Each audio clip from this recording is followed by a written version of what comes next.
Polisi bergerak cepat mengamankan pembunuh wanita parubaya berinisial N, 59, di wilayah Kecamatan Cisarua, Kabupaten Bogor. Pelaku yang diketahui berinisial NAF, 32, diamankan 8 jam kemudian di kediamannya setelah jasad korban ditemukan pada Jumat, 21 November 2025, sekitar pukul 19 waktu Indonesia Barat.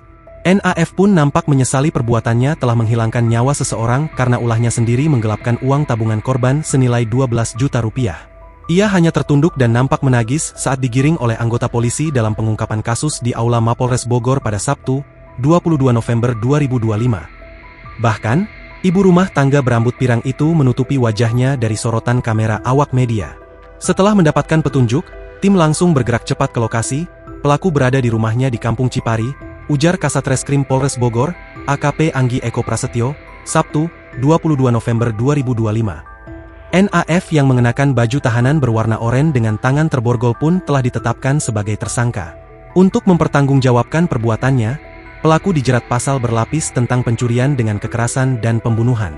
Sebelumnya diberitakan, wanita parubaya dihabisi nyawanya oleh tetangganya sendiri di wilayah Kelurahan Cisarua, Kecamatan Cisarua, Kabupaten Bogor.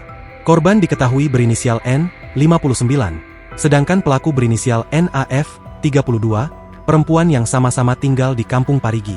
Dalam kesehariannya, korban merupakan seorang pedagang, sementara pelaku merupakan wali murid di sekolah tempat korban berjualan. Download Tribun X sekarang, menghadirkan lokal menjadi Indonesia.